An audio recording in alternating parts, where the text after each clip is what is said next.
नमस्कार, मेरा नाम वैभव है। मैं एक बार फिर आपकी सेवा में प्रस्तुत हूँ। मैं तायल एस्टेट से बात कर रहा हूँ। बहुत लोगों की डिमांड आने के बाद हम लोगों ने अफोर्डेबल हाउसिंग के बारे में एक ये वीडियो बनाने की कोशिश करी है। अभी तक आप लोगों ने बहुत सारे वीडियो देखे होंगे जिसमें अफोर्डेबल हाउसिंग की सुविधाओं के बारे में, उसमें निवेश के बारे में बताया गया होगा। लेकिन ये वीडियो जो बनाया गया है, ये पूरा का पूरा फीडबैक रिसीव करने के बाद करा गया है, क्योंकि अभी आज गुड़गांव क्षेत्र के अंदर लगभग 8 से 10 प्रोजेक्ट्स के अंदर पोजीशन आ चुका है। उसके बाद लोगों के साथ क्या दिक्कतें आ रही हैं अफोर्डेबल हाउसिंग के अंदर, उसके बारे में रोशनी डाली जा रही है। तो हम लोग सिलसिलेवार इसके बारे में शुरुआत करेंगे, जिसमें हमारे प्रमुख मुख्य मुद्दे होंगे।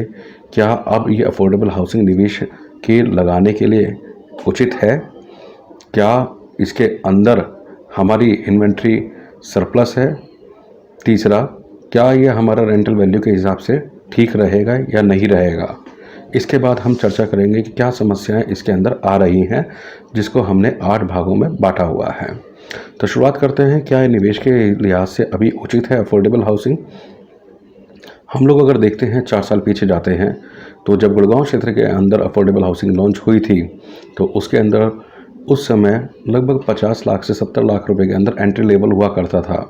हर आम आदमी का बजट एक लिमिटेड होता था 25 से 30 लाख रुपए और 40 लाख रुपए के बीच के अंदर। इसलिए जैसे ही अफोर्डेबल हाउसिंग लॉन्च हुई, हाई डेंसिटी के साथ लॉन्च हुई, लोगों ने इसे हाथों हाथ लिया और अपना निवेश इसके अंदर बढ़ चढ़ कर लिया। स्थिति ये थी कि जब कोई भी पहला प्रोजेक्ट आता था, पहले 1 घंटे 2 घंटे, ज़्यादा से ज़्यादा वो पूरे दिन के अंदर 24 घंटे के अंदर पूरा का पूरा सोल्ड आउट हो जाया करता था। इससे बिल्डर्स को भी काफ़ी राहत मिली कि माल बिक जाता है, बगैर एडवर्टीजमेंट के बिक जाता है, और उन्होंने एक के बाद एक प्रोजेक्ट्स लाने शुरू कर दिए। उसी प्रकार से कस्टमर्स जो पिछली बार उसमें ड्रॉ में छूट गए, उन्होंने अगली बार में लगाया, अगली बार में उन्होंने अपने दोस्तों के साथ लगाया। तो एक के बाद एक, क्योंकि बिक्री होती जा रही थी और लोगों को भी एक अच्छा हिसाब किताब मिल रहा था, तो ये अफोर्डेबल हाउसिंग बिकते चले गए। लेकिन अगर आज हम 2021 के अंदर आते हैं, इतने सारे प्रोजेक्ट आने के बाद अब निवेशक भी थक गया है। कहीं ना कहीं अगर आज कोई बिल्डर लाता है, अच्छी लोकेशन के ऊपर भी लाता है प्रोजेक्ट, तो 10 से 15 दिन उनको वेट करना पड़ता है, तब भी उनका पार्शियल प्रोजेक्ट बिकता है और फिर भी कुछ ना कुछ अनसोल्ड इन्वेंट्री रह जाती है।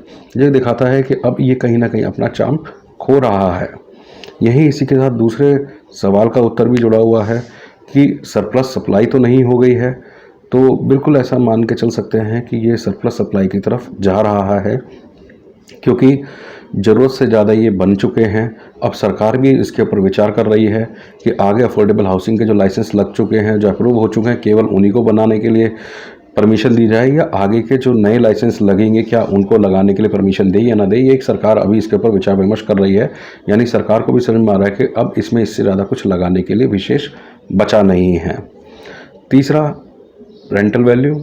रेंटल वैल्यू के बारे में हम आगे इसी दिक्कत के अंदर, ये क्योंकि बहुत बड़ा महत्वपूर्ण बिंदु है, और जब इसके 8 सिलसिलेवार हम लोग जो दिक्कतें आ रही हैं उसके बिंदुओं पर प्रकाश डालेंगे, तो ये पॉइंट भी हम कवर करेंगे।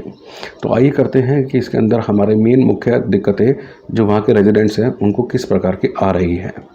सबसे पहले आ रही है कार पार्किंग। कार पार्किंग को लेकर बहुत बड़ी समस्या है, क्योंकि अफोर्डेबल हाउसिंग के अंदर 4 व्हीलर कार पार्किंग का प्रोविज़न नहीं किया गया था। इसके अंदर ये सरकार ने ये माना था कि ये शहरी गरीब आवास योजना है, तो वहाँ लोगों के पास 2 व्हीलर होगा, और इसलिए इसमें 2 व्हीलर की कार पार्किंग का प्रोविज़न करा गया है।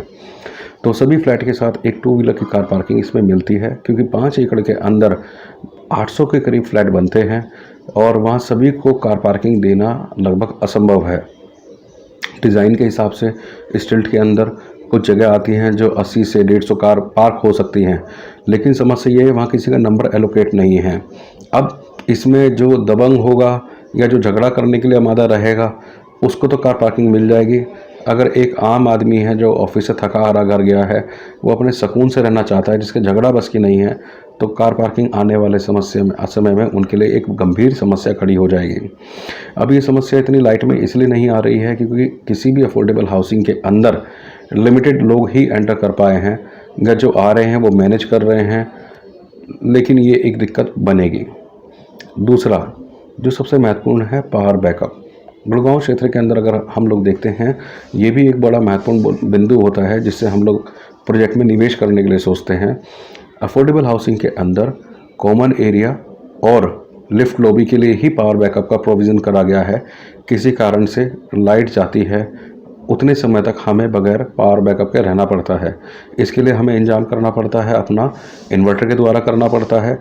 इन्वर्टर की भी एक अपनी लिमिटेशन है, जिससे कूलर और एसी चलाने में समस्याएं आती हैं। कुछ जगह पर ज़्यादा पावर कट होता है तो ये गंभीर समस्या बनती है। तीसरा, सिक्योरिटी का भी एक बड़ा अहम पहलू होता है कि किसी भी प्रोजेक्ट के अंदर निवेश करते हुए एक आम ग्राहक ये देखता है कि कल को मैं अगर ऑफिस जा रहा हूँ, मेरे बच्चे, मेरे परिवार वहाँ अकेला है, तो कितना प्रतिशत सुरक्षित है। अफोर्डेबल हाउसिंग के अंदर हर क्लास का, हर लेवल का आदमी वहाँ पर रहता है। इतना मैं ये कहूँगा कि जितनी आपका प्रीमियम सेगमेंट के अंदर सिक्योरिटी मजबूत होती है, उतनी शायद यहाँ ना होती हो, क्योंकि ब्रीच होने का खतरा होता है। उसके साथ ही जैसे और जगह अपना कानून बना होता है कि आप रात को तेज़ आवाज़ में स्पीकर नहीं चलाएंगे, लेकिन अफोर्डेबल हाउसिंग के अंदर कोई अगर ऐसा करके देखे किसी रेजिडेंट के साथ, तो आप समझ सकते हैं कि आगे क्या होगा, झगड़ा ही होगा वहाँ पर। तो ये भी चीज़ें एक समझ में आ रही हैं। चौथा महत्वपूर्ण बिंदु इसके अंदर एक और आता है, कंस्ट्रक्शन क्वालिटी। कंस्ट्रक्शन क्वालिटी को लेके भी कई सारे बिल्डर्स के अलग अलग फीडबैक हमारे पास आए हैं, जिसमें सीपेज की मुख्यतः प्रॉब्लम सभी के सामने आती है। लेकिन मैं इसको अभी इसमें बिल्डर के साथ थोड़ा खड़ा होना चाहूँगा, क्योंकि जब कोई बिल्डर अगर प्रोजेक्ट बनाता है, प्लम्बिंग का काम होता है, और जब पानी शुरुआत में चलता है ऊपर से नीचे की तरफ, तो पानी के प्रेशर से ही पता लगता है कि कहाँ कहाँ कमी रह गई है। ये चाहे अफोर्डेबल हाउसिंग है या प्रीमियम है या लग्जरी सेगमेंट है, सभी को इससे दो चार होना पड़ता है। लेकिन हाँ, अगर वो उस पर तुरंत कार्रवाई नहीं करते हैं, सीपेज के स्रोत को नहीं रोकते हैं, तो वो परमानेंट ख़राब होगा। फिर बिल्डिंग के स्ट्रक्चर को कोई नहीं बचा सकता है। लेकिन अभी क्योंकि नई प्रॉपर्टी भी डिलीवर हुई है, तो इसमें मैं बिल्डर के पक्ष में थोड़ा सा खड़ा हूँ, क्योंकि प्रायः हम लोगों ने अपने अनुभव के आधार से देखा है कि ये प्रॉब्लम सभी के साथ आई और समय के अनुसार जो बिल्डर सजग था उसने उसको रिमूव कर दिया। पांचवा, लोग वास्तु को लेकर बहुत सारे आज की तारीख में जागरूक हैं, परंतु मैं वास्तु के हिसाब से ना करके इसमें ये देखना चाहता हूँ कि अपार्टमेंट के अंदर प्रॉपर एयर सर्कुलेशन होना चाहिए। दूसरा, सनलाइट प्रॉपर होनी चाहिए, तभी वो एक घर रहने के लिए आदर्श जगह होती है। लेकिन क्योंकि इसमें हाई डेंसिटी होती है, 5 एकड़ के अंदर 800 के करीब घर आते हैं, तो back to back, side by side, बहुत कम दूरी के सामने टावर के सामने टावर खड़े होते हैं। नीचे के टावर्स के अंदर सूर्य की रोशनी और खुली हवा आने का इतना ज़्यादा प्रोविज़न नहीं होता है। इसमें ध्यान रखें, अगर आप निवेश करने का मन बना रहे हैं तो कोशिश कीजिए कि बाहर वाले टावर्स जिनकी फेसिंग बाहर है, जहाँ धूप की प्रॉपर बहुतायत है, वहीं आप निवेश करने के बारे में सोचें। लेकिन इसके बाद भी एक और समस्या खड़ी हो गई है।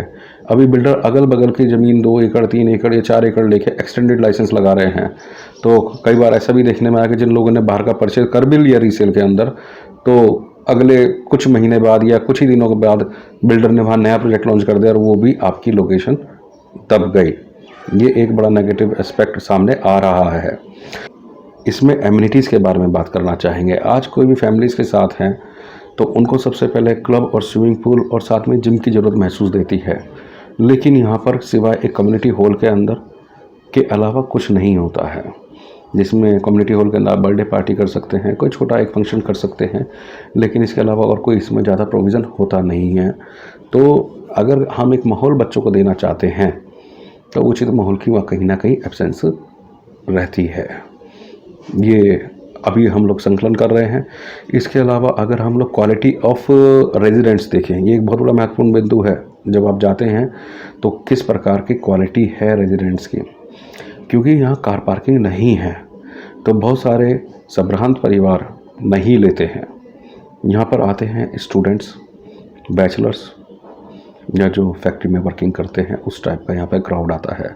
या बहुत कम ऐसे क्राउड है जिनका अपना खुद का घर है और हस्बैंड वाइफ है, ले लिया है रेंट बचाने के लिए, तो वो लोग आते हैं। वो लोग अपने को कहीं ना कहीं ऐसा लगता है कि फंसा हुआ महसूस होता है, क्योंकि बैचलर्स का, स्टूडेंट्स का मैं उनके खिलाफ़ नहीं हूँ, लेकिन मेजॉरिटी में अगर हम लोग देखें, उनका अपना एक जीने का ढंग होता है, लाइफस्टाइल होता है, नई उम्र के बच्चे होते हैं, निरंकुश होते हैं, ऊंच नीच का कम स्वभाव पता होता है। लेकिन जो फैमिली के साथ रहता है उसके लिए एक नई चुनौती रोज़ कहीं ना कहीं खड़ी होती है। अभी हमारे एक मित्र हैं जिनको हमने ये अपार्टमेंट दिलाया था, उनसे बातचीत हुई, बोले भैया रात को 2 बजे हाई वॉल्यूम के अंदर स्पीकर रोज़ रात को चलता है, कभी घर के ऊपर चलता है, कभी बाहर रोड के ऊपर चलता है, कोई कहने सुनने वाला नहीं है। पुलिस को रिपोर्ट लिखवाते हैं, पुलिस कहते हैं आपका अपना निजी मसला है।